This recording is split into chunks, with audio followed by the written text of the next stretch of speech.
lanjutkan untuk pertanyaan yang raise hand dulu. Eh, Mas Abdurrahman, silahkan.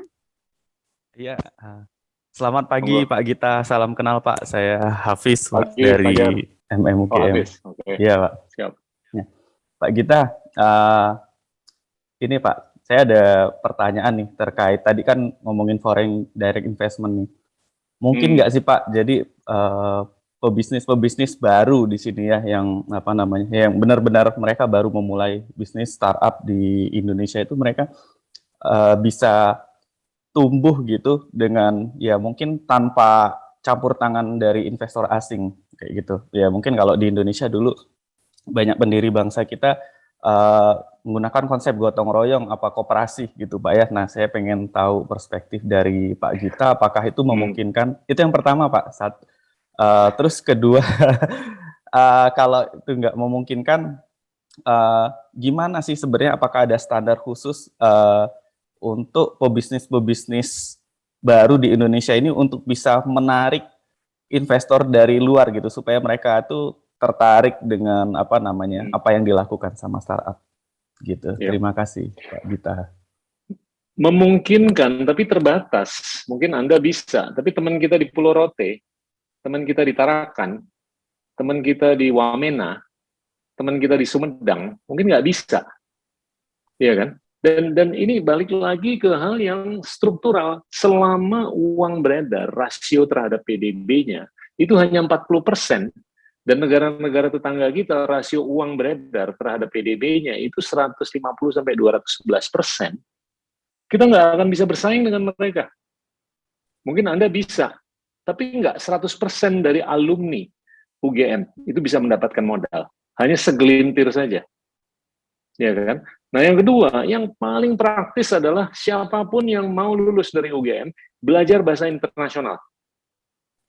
Karena tanpa pengetahuan, pemahaman bahasa internasional, semakin sulit untuk Anda atau kalian nyari duit dari seluruh dunia. Iya kan?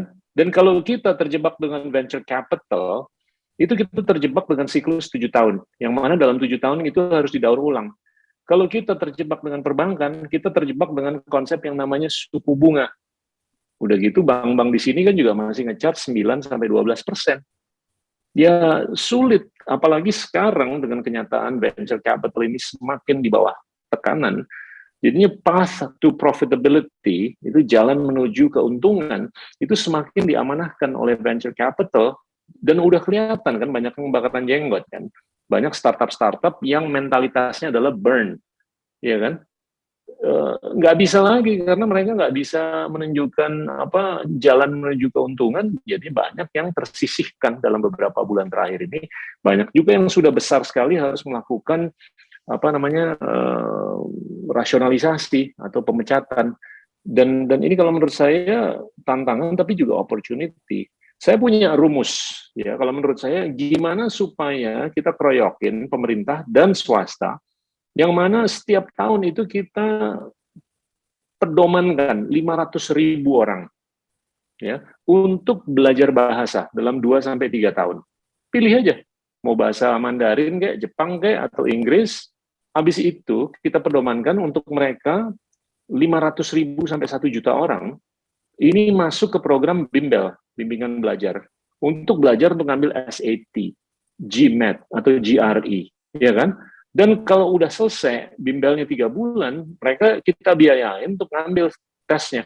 Kalau mereka skornya di SAT anggaplah di atas 1450, itu probability dia bisa diterima di sekolah-sekolah yang keren, di Eropa, di Jepang, di Tiongkok, Australia, dan Amerika Serikat, dan Singapura, itu tinggi sekali. Dan ini kalau secara holistik disikapi, nggak ada alasan untuk kita tuh nggak bisa menunjukkan relevansi dan kepiawaian di tahun 2045. Sekarang kita tuh sulit sekali.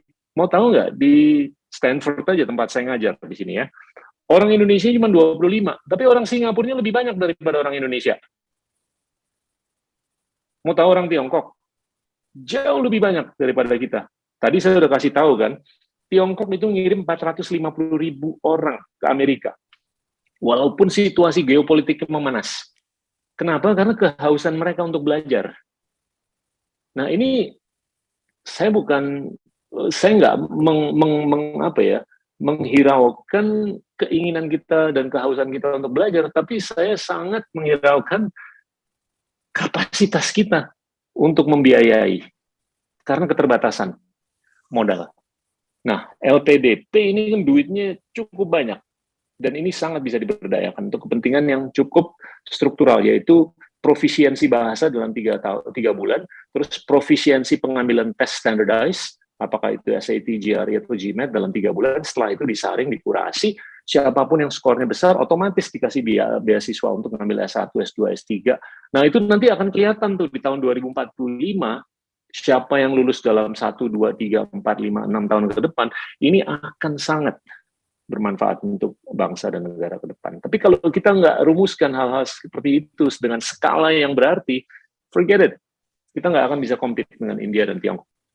Sorry ya, saya nggak mau terlalu diplomatis di sini. Saya nggak mau sugarcoat narasinya. Tapi kalau saya terlalu sugarcoat, ya kasihan juga nanti anak-anak kita ke depan. Karena mereka harus bersaing dengan orang-orang yang lebih keren daripada kita. Dengan skala yang lebih besar. Oke, terima kasih Pak Gita. Terima kasih Pak Gita. Sudah cukup ya Mas Hafid. Ya, kepada Pak Amin Wibowo, dipersilakan. Terima kasih Bu Diartno. Menarik sekali Pak Gita Wirjawan. Saya jadi